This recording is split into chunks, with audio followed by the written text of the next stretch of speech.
Good morning. This is the JP Dinnell podcast, and I am JP Dinnell. And as always, I have Lucas with me. Oh my gosh! It's my greeting for the Q&A. Yeah, because you know it's the YouTube exclusive. What's up, y'all? How are you guys doing? Appreciate you guys being here. All right, we are going to jump into this Q&A session. Drinking that Discipline Go. Man, it's a little late for you to. Bro. We got work to do though. Yeah. Also, I'm one of those like ADD babies. They're like, if you give me 300 or 400 milligrams of caffeine, I've got about an hour and a half where I could probably just fall right to sleep. Same. Mm-hmm. It's a wonderful thing. Is it a superpower or a I medical think it's a condition? Superpower, both and. Yeah. Well, Yeah. Like every superpower is technically a medical condition. So when you Like, when you are one of the speakers at my funeral in the next 7-ish years because my body shuts down. Wow. You're not giving yourself very much time. I'm actually being optimistic. I don't think so. I'm just kidding. Yeah. I'm just kidding. I know God is going to give me a long, prosperous life. Yeah. So I proclaim that I will have a long, prosperous life. I'm going to agree with that. I'm going to amen it. Let's go. But what do you want me to say if that does happen? Oh man, I have a lot of things. No, okay, cool. Just make some. I used to have I still have it. I had my whole will, and I had my whole funeral planned out. Really? That was part of going to Ramadi was having all that stuff. But I also didn't want my family to have the burden of having to plan anything, so I had everything planned out for my funeral. Yeah, everything, songs, all the photos, and then while I'm on deployment, I'm literally adding to the photo album. Yep. Or the slideshow that they play, with the songs and everything. I had the whole thing created, bro. man. I have just there's a sermon. If something like suddenly happens to me, there's a sermon that one of our deacons or associate pastors or whatever that I have written for them to preach. And then I saw this really creepy thing, and I told Kirsten it's what I wanted, and there's no way she's going to do it. So the creepy thing was that they cremated this dog, and then they used the ashes from the dog to make pencils, and then this lady made a portrait of the dog out of the ashes of the dog. Yeah. I was like, that's what I want. She's like, there's no way. I was like, come on.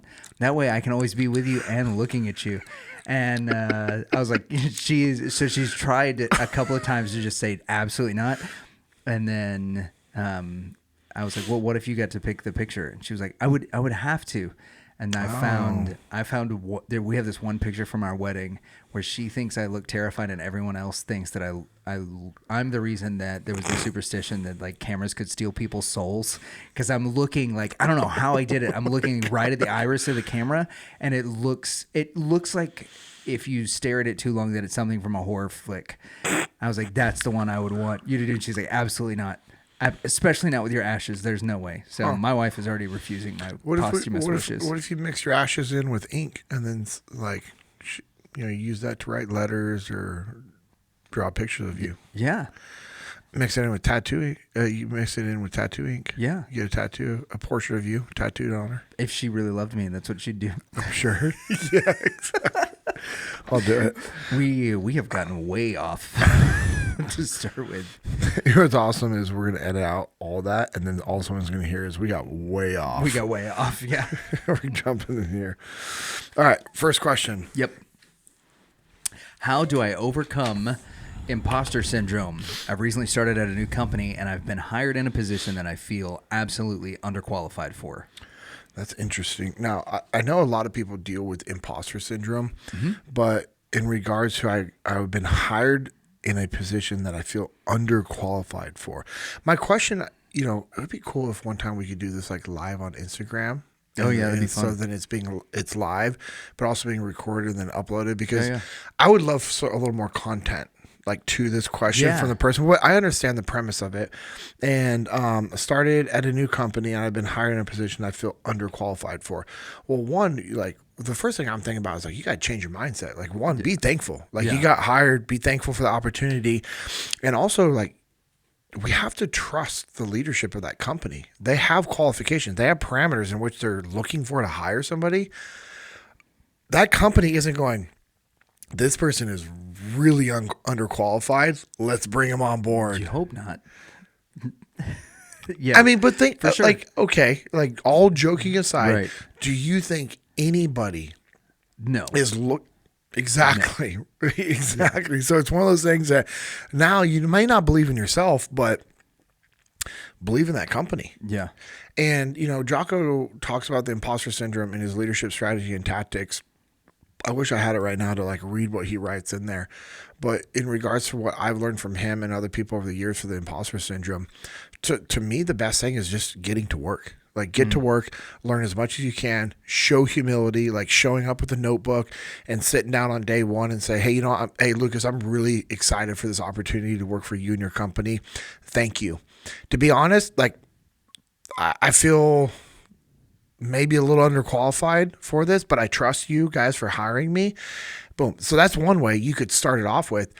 I'm not a big fan of that.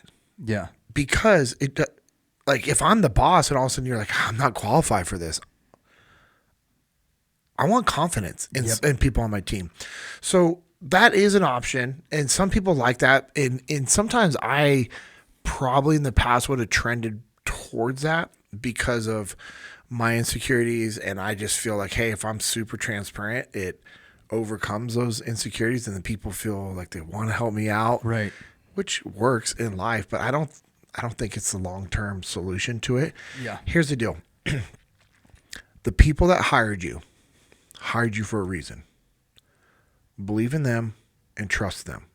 You want to work for this company for a reason. There has to be something that's drawing you there. That's what I'm going to lean on. And then I'm also going to understand that most of the insecurities that people have are made up in their own mind. They're lies. They're lies from the devil, lies from the external surrounding things that are going on in their life, and they're lies. And so I have to identify these lies, and a practical way is you can actually sit down and write out what you're qualified for and what you're good at, and what are your strengths, and what do you bring to the table, and if you were to pass on something to anybody else and teach them, what would you focus on? And so now you're thinking about all the good things in your life, the good attributes that I have, the strengths that you have, and say, all right, this is what I'm going to build upon. And we've talked about doing the honest balance assessment, and it's good to know your weaknesses and your strengths, but a lot of people do those balance assessments and they only focus on their negative attributes, which is fine if that's what you're trying to look for. It's okay to be aware of those things, but you can't be so focused on them that that's your only thing that you're working on. You need to dive into your strengths. And so I'm going to show up with confidence, and I'm going to say, hey, Lucas, and I'm going to have a notebook. I'm going to have all my stuff that we talk about on this podcast, but I'm going to show up with confidence, and I'm going to, I'm going to be ready to work. I'm going to work hard. I'm going to have my notebook. I'm going to sit down and say, all right, hey, I'm really, really thankful for this opportunity. Hey, I know we're busy. I know you're busy. I'm ready to get running, but I just wanted to take this moment to, one, thank you for the opportunity. And two, I wanted to make sure that we have alignment. The insecurities come from not having alignment and a clear understanding of what's expected of you. Right. That's why you have this imposter syndrome, because you don't think that you're qualified. So if I sit down and I say, hey, Lucas, I just want to take a moment and figure out, hey, what am I accountable for? What am I responsible for to you, the team, this organization, and what standards do you expect of me? So then once I write all those things down and get that understanding and get alignment with you, I'm going to read it back to you and say, all right, hey, here's all the things that you have for me that I'm going to be accountable for. Here's my responsibilities. Here's the standards that you expect me to maintain. I just want to make sure we're on the same page. All right, what's my first thing? What am I working on first? What's the big, what are we tackling? Where are we going at moving forward? And I'm going to just take the time to come up with a plan. And I'm going to seek guidance. And also I'm going to subordinate my ego and understand that it's okay to ask for help. And if I'm having questions, if I'm having insecurities, if I'm doubting myself, cool. Go seek out the wisdom from other people. I'm going to ask a coworker. I'm going to ask a boss. I'm going to ask anybody that I can have access to that will give me the right, proper guidance. And then I'm going to implement that. I'm going to take note of what I did. I'm going to assess it and keep repeating until it becomes a skill set. And I'm just going to know, and I'm just going to also understand that, hey, I'm never going to be at a point that I'm fully comfortable with my ability to perform. Yeah. Because that's also a good characteristic to have, is that little edge, that slight edge where you're always like, man, I could be a little bit better. I could be better. Yeah, that's the point. Like, you want to be at that point. So that's what I would do. That's kind of my take on that question. So, but initially, whenever I hear it, it makes me think of one of two things. The first is that the guy who, like, you know, shoot for the moon because you'll always land amongst the stars, you know, that like took that shot and then ended up making it, right? And so I can understand why there may be some imposter syndrome there. The second it makes me think of is I had a buddy, and their dad gave all of us this advice: is that when you look at something on a resume and you know that they want you to know a piece of software or whatever, he's like, just go ahead and tell them that you know it. Even if you've never looked at it, even if you've never done anything, just go ahead and tell them that you know it. And then, you know, learn it. Like, go buy, you know, Windows for Dummies or whatever and go figure it out if you get the job. And if you don't, then it's no big deal. Well, I know several guys who took that advice and ran with it and ended up in these positions where they're managing, you know, the groups of people that all have extensive experience in a certain piece of software that they've never used in their lives and totally lied about it. Right. So I've had some conversations with some people about that particular practice. When I was in management, that kind of stuff happened all the time. It's crazy. So if you've got imposter syndrome because you lied on your resume, you need to suck it up and figure it out. Yeah, you got some work to do. Yeah, no joke. You have some work to do, and that's on you. Yeah, like that you've got to fix. But if you have imposter, you got it. If this is your business, is that your business idea? Yes, yes, it is. Beggars can't be choosies, everybody. Little recap from I want that to be on a shirt. Maybe that'll be a JP Dinnell shirt. Beggars can't be choosies. This is ridiculous. Okay. So what I was saying. Right. Back on topic. Completely forgot. We were talking about people that lied on their resume in order to try to get the gig. Yeah. I got distracted by my drawing. I'm just kidding.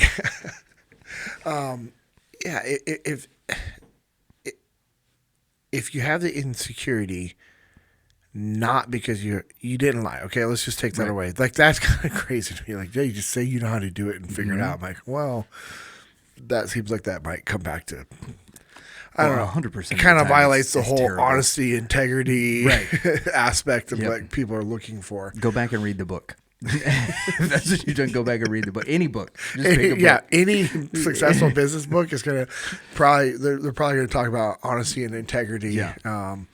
But, you know, in this incident, I would say humility is going to be the best thing that you can have. Yeah. Not passivity, not being passive and being a pushover. Right. But being humble and confident and go earn it. And understand that you should always feel a slight uncomfortable feeling in regards to your personal growth and development. Right on. All right. Question number 2. We're gonna hop ships here, or going back and forth. Yeah. What supplements do you take? Cool. And are you on TRT? Testosterone replacement therapy. Thank you for clarifying that acronym for me. Yep. Yes, I am. I've talked about this, I think, for years. I have been on TRT since I was 30. I will be on TRT until the day I die, because my body doesn't produce it anymore. It stopped producing it in my 30s. Good amount of head trauma, issues with my pituitary gland, which that affects like the production of HGH and testosterone. And I went and got my testosterone, and also stress and irregular sleep schedules and cycles, and like long amounts of sleep deprivation and physical exertion, which is what we do in Bud Week and I was saying Buds and Hell Week, right? Yeah. And then combat and all those. I mean, that's why there's a big issue with firefighters and police officers with depression and low testosterone. I mean, every time I've talked about this, I tell anybody who's been in the military, a first responder of any sort, or anybody that just lives a super stressful lifestyle and you're not getting a lot of sleep and you have all these other crazy things going on in your life, go get your testosterone levels checked. And, you know, I had a buddy tell me, like, hey, you should get your testosterone levels checked because I had these issues going on. And I was just like super weak, fatigued all the time. And it was just like, it was crazy, man. And the whole, you know, I was like, nah, bro, I'm good. And I'm associating the fact that I had still a high sex drive as there's nothing wrong. And he's like, well, congratulations. That's like one of many indicators. You could be good there, but be bad on all these other places. And so I went and got tested, and my levels were, so for a male my age back then, like healthy levels were like 700-800. Okay. And like 900's high. 500 to 600 was low, and anything under like in the 300 range, like, bro, you need to be on TRT bad. I went and got my levels tested, and I was 81. Whoa. It's dangerously low, man. That is like dangerously low. Like health issues. 81? Like that causes health issues. Yeah. Like issues with your mental stability. And so the VA tried to call me because I went and got tested, and that's like dangerous low. Yeah. And I didn't answer because I was in a work meeting. So they call Amanda, and they're freaking out. They're like, hey, we need to get a hold of your husband now. And she's like, why? What's up? She's like, we got his test results back. And she's like, what? And they're like, well, we can't tell you. And she's like, thinking, of course, you know, she's thinking like something horrible. Like you got a cardiac issue or something like that. Yeah. But I mean, testosterone leads to cardiac issues in men. It's a huge determinant on cardiac issues. Yeah. And, you know, or something else, you know, because a lot of guys in my community were getting cancer and brain tumors and all these things. It's a good indicator for prostate cancer and all that stuff too. Yeah. Yeah. So she, anyways, gets a hold of me. And so I call back to the VA, and they're like, hey, you need to come back and do tests again. Your levels are dangerously low. Oh my gosh. So I go in and go get tested again. Same protocol. Like, hey, you got to be fasted. Make sure you don't do this. Make sure you don't do all these things. So I'm like, all right, cool. Go get tested. 87. Good grief. And so it was and they're like, hey, you need to get on TRT now. Like, and I'm like, all right. So then I had to go find another. Of course, the VA wasn't going to give it to me though. Right. And so I found a male clinic and went and got tested, and it was the same thing. It was like in the 80s. I think I want to say it was like 83, and they're like, okay, you should be on this, and this. So I'll be 41 when this comes out. This comes out on March 1st. So this month, March 17th, I'll be 41. What a ruggedly handsome 41. Yep. Also, this is our Q&A, so it's not coming out on Friday. This is going to be randomly dropped. Oh, yeah, that's right. Well, whatever. Loser. Just thanks a lot, Dream Stealer. Well, I do what I can. Yeah.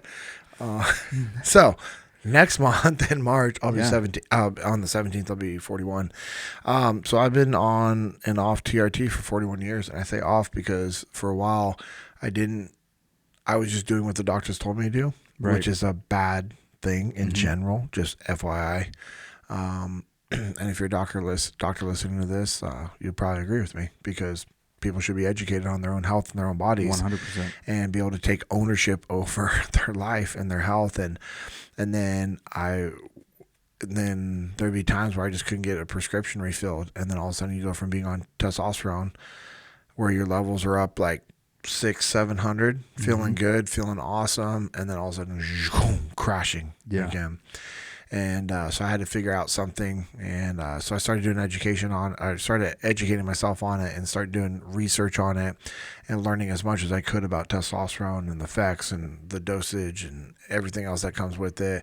And then now with peptides that are out, like peptides are freaking incredible, which we could do a podcast about peptides. I think I've got a friend who we could bring on that is this is her niche is perfect. Is awesome. Peptides. Yeah, let's go. I've got a buddy we can bring on where he literally runs a testosterone clinic now. That's sick. Yeah. Which he's who I get my testosterone from now. Right. It's awesome. My buddy Brady. It makes it so easy and simple. But because there wasn't companies like what Brady was doing. There would be times where all of a sudden I'm going 4, 5, 6 weeks without any testosterone. And I'm going to like GNC and Max Muscle and all these other places trying to find testosterone boosters and taking double, triple the dose to try to get my levels where they needed to be. And it's just been a roller coaster, man. Just miserable. It's the same kind of thing that like people with, so my brother's got ADHD, right?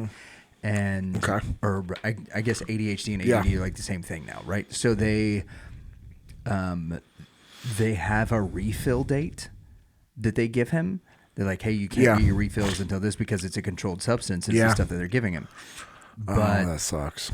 But it may be, so like he calls in on the refill date, and if they don't have it or whatever, then it may be 2 or 3 weeks before he's got it. And it affects all of his levels for all that stuff too. Yeah. So his new doctor told him, they were like, hey, I'm going to write you a prescription for this. It takes forever to get refilled. I'm writing you the maximum amount of pills that I can give you for this. He's like, but I don't want you to start it for 3 weeks. To make sure that you never run out because the pharmacy is gonna.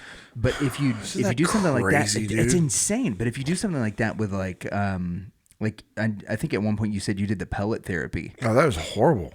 Right, but if you do it with the pellets, then you're hosed because it's actually like something they put in your body under your skin. And I remember going back in. So I'm glad that you remembered that, and we talked about that.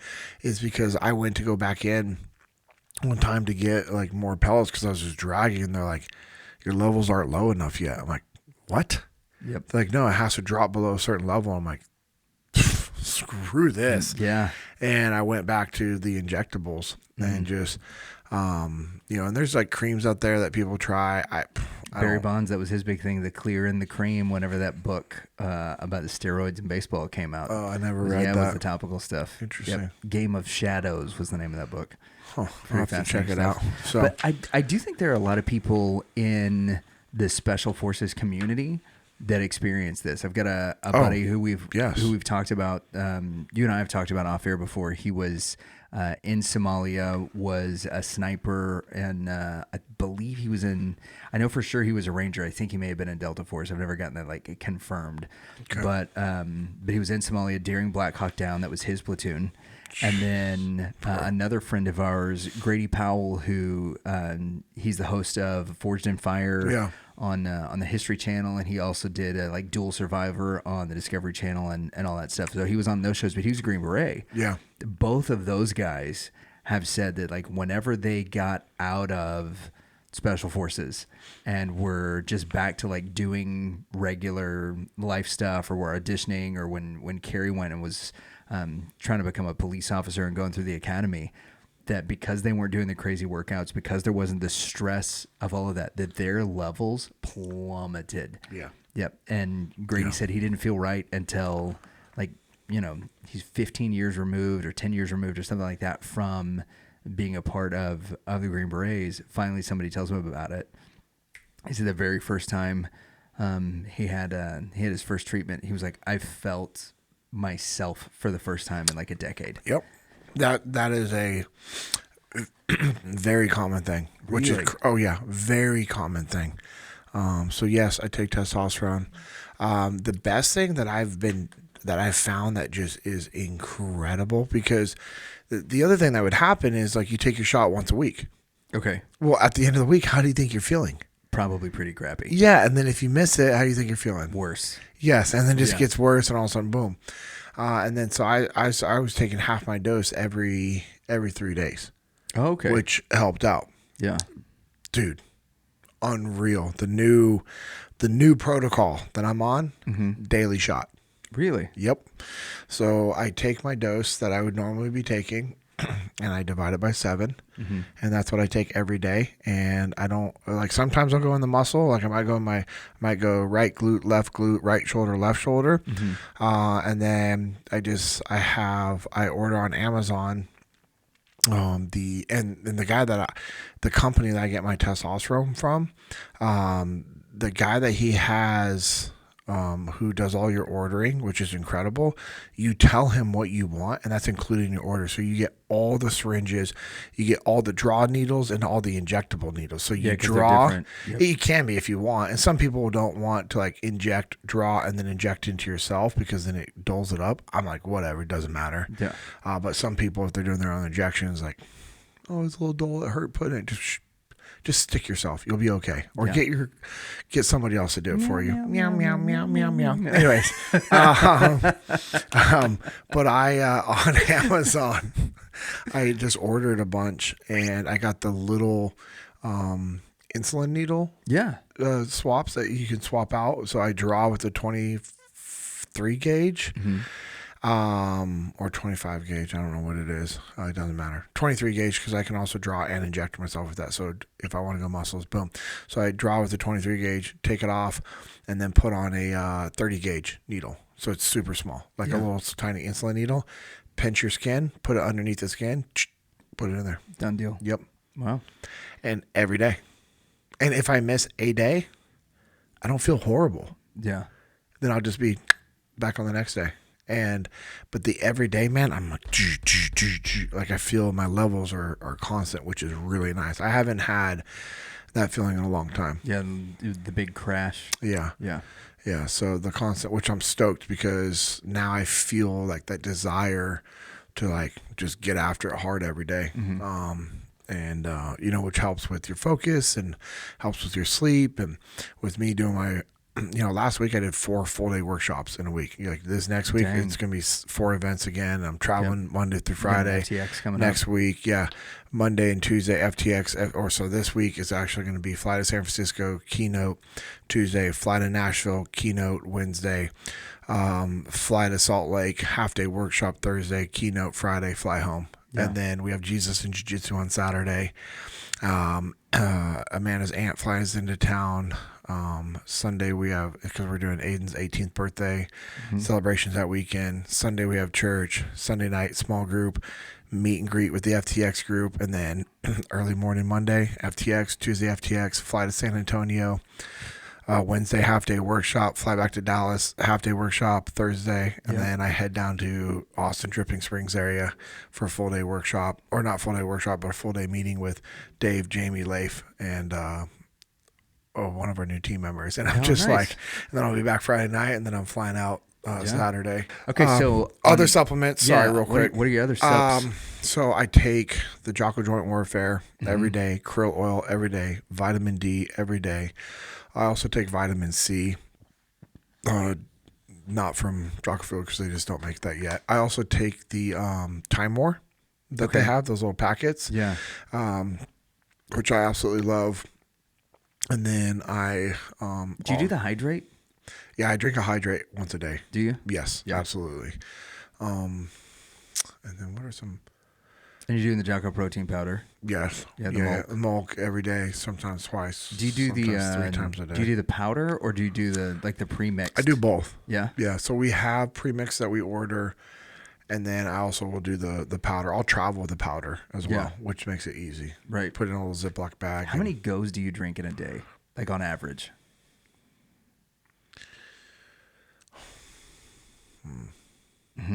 Yeah.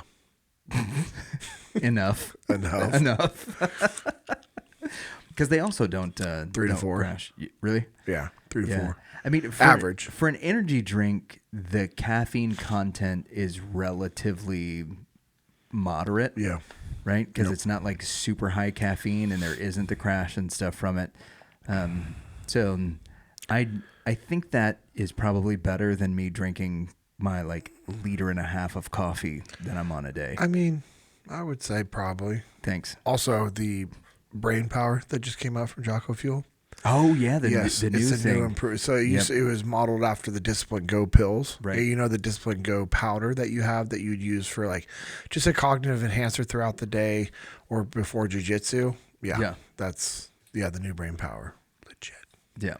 Then I'll take some fish oil. I got a because I'm on the text message thing. Oh yeah. I got a little text message video from Jocko. Oh nice. Yep. And I was looking at it we were at a restaurant, and I'm looking at it, and this guy like one table over, he's played a video, and it was the same video, and he's in his no one cares, train harder thing. Yes. And he heard me, and then there it is. And he was like, "How'd you get the thing?" Bro, like, yep. that's legit. Dude, it's so bizarre. The community. Yeah, it's wild. Yeah. Yep. And then it says, how much can you bench with that bird chest? Yeah, this is my question. Since I got accused of, first off, can I just say thank you very much. Look at that pec dance. Can I just say what an honor it is to have Chris Kyle's quote attributed to me? First, I was getting a lot of people that were like, "Why would you say that? That's a terrible thing to say." And I was like, "Okay, not me. You guys obviously don't listen to the show. That was Chris Kyle. That's amazing. But that was the legend. But if I'm gonna have one quote attributed to me from him, I'll take that one. So this question is for me: how much can you bench press with that little bird chest? Not enough. I left out the BOY because I felt way too Bird like chest we're gonna boy. we're in too close a proximity for me to throw out boy as part of my statement. But yeah, I don't know. Do you ever do max weight whenever you're doing your workouts? No, I haven't for a very long time. Yeah, I would like to again. I guess I should maybe. I mean, I know I can do 225 for reps. I think I can do it for a set of 10. I've done that a few times in the same workout. There's been a few times I've hit, I think, like 2 years ago, I was on one of Justin's programs that I was running at the very end, because we would hit maxes and then you'd work off of it. Right. Yeah, you max out and then your workouts are like do 60% of your max for X number of reps. Yeah. I think a cube method. I think I that's hit called 365 once, which is not a lot. I've never been able to bench a lot. Every time I see somebody with 3 plates on there, I'm always like, what are you doing? Listen here, princess. If you need a spot, I'll come over there. What I'm saying, you ready to take that you also have to off understand that I used to watch my dad rep 495 on bench. Okay. So that's what I compare. Right. Like struggling to hit 365 when with him and his buddies, like they would hit 315 for sets of 10.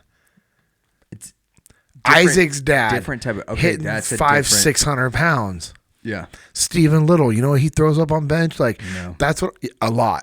Yeah, that's what I'm talking about. Right. And so, but I also don't care.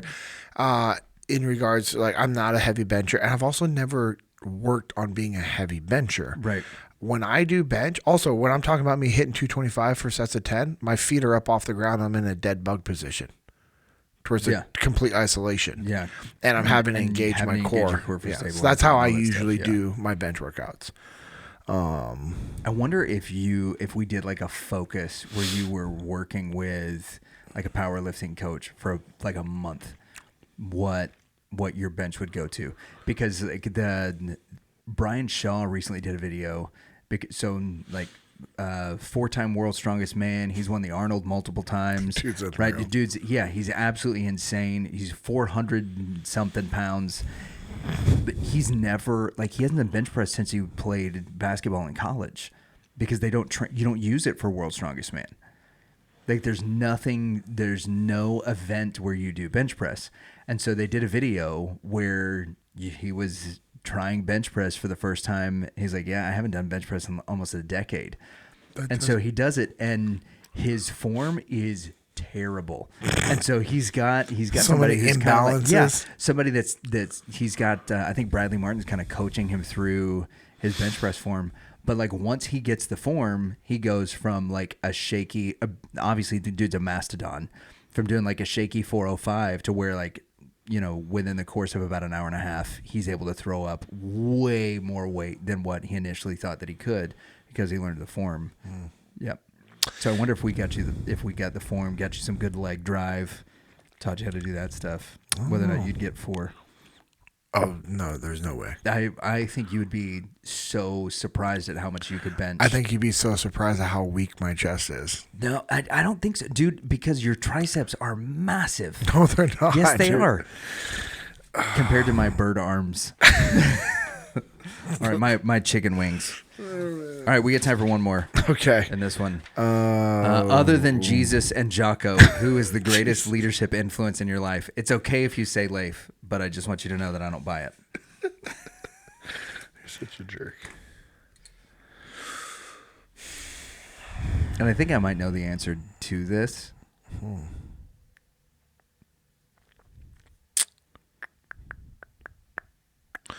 Inside or outside of Echelon Front? I think it's up to you. If it's inside Echelon Front, then I have a caveat. I'm going to write down 2 people, and we'll see who they are if we eliminate the president and CEO of Echelon Front. Okay. Yeah. If Jocko and Leif are off the table, then yeah. All right. So who is it?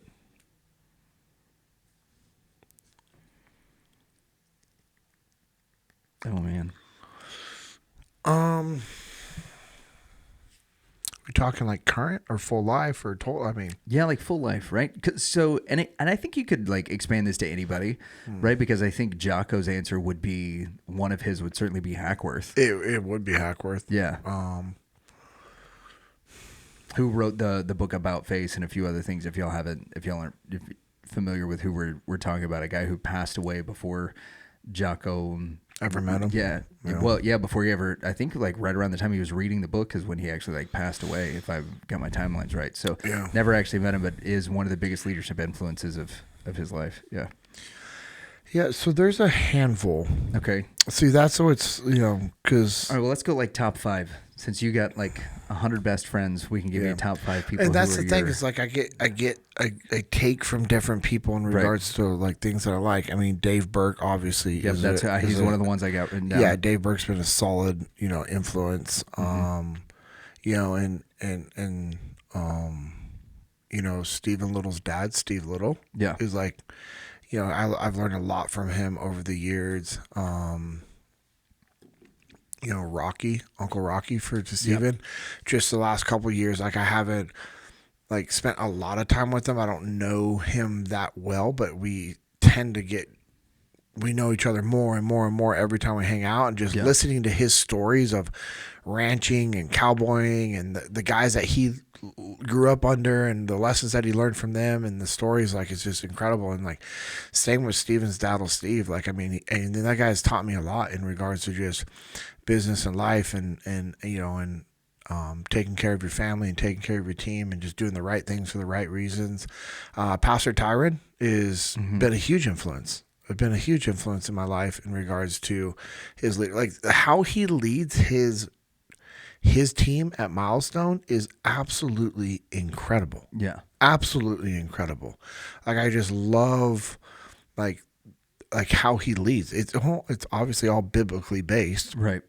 But he's a tough guy. Like not mean like tough to work with, but he's a tough man. Like he's a hardcore guy.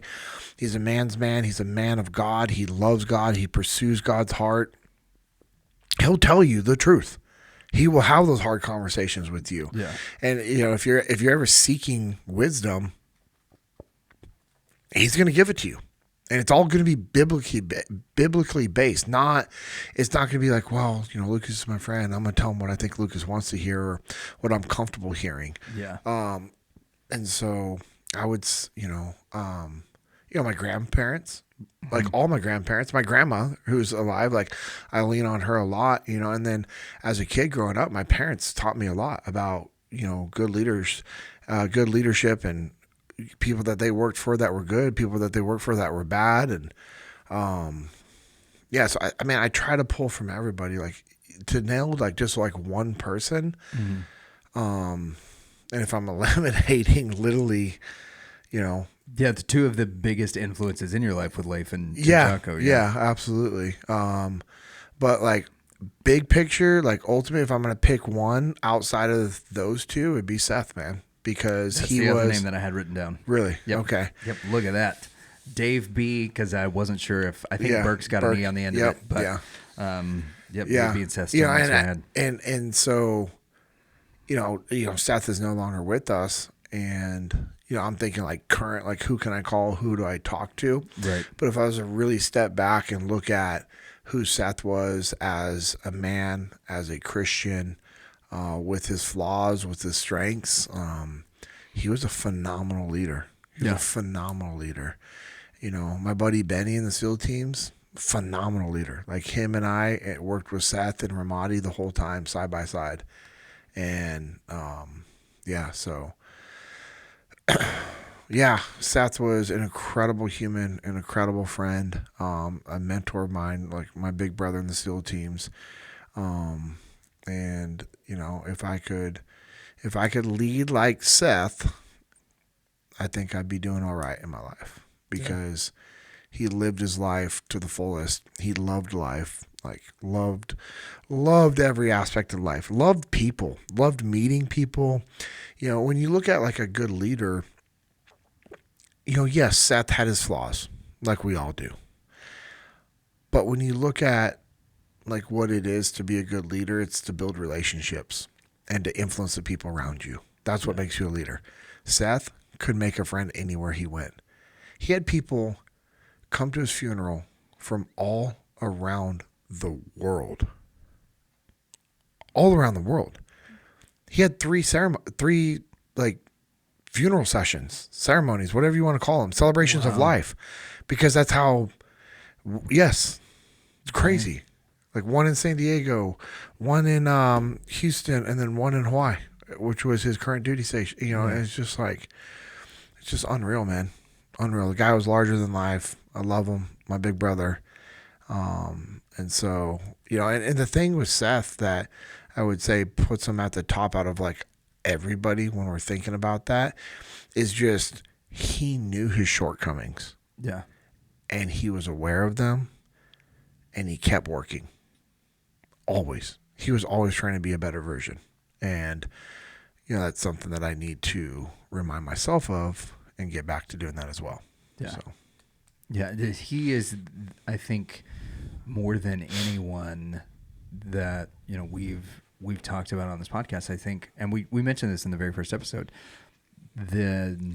you and I aren't sitting here doing this if it's not for Seth Stone. No. Nope. Right? Not at all. Like beyond like what he did, you know, for you and getting the kind of what I think you guys talk about it on the second episode that you do with Jocko, the text message that he sent. Episode 246. Yeah, the episode where you talk about how he sent Jocko a message that was like, hey, you need to check on JP. Yeah. Like just check in with him. And how that starts your journey with Echelon Front, and just the trickle down. And that's one of those things that, like, looking at that, and all of the Echelon Front instructors have a tremendous amount of respect for that guy and his legacy. It's so incredible. Yeah, it's cool to get to hear the stories about him, and even, you know, thinking that he affected the chair that I'm sitting in is a pretty wild thing for us. That I'm, you know, when we get to heaven, he's one of those guys that I'm going to be like, hey man, thanks for the opportunities that you gave me because of what you did for others. Well, he'll be waiting there with a big hug. I can promise you that. That would be awesome. Awesome. Looking forward to meeting him one day. Yes, I'm looking forward to seeing him again. With that, this has been the JP Dinnell podcast, YouTube exclusive.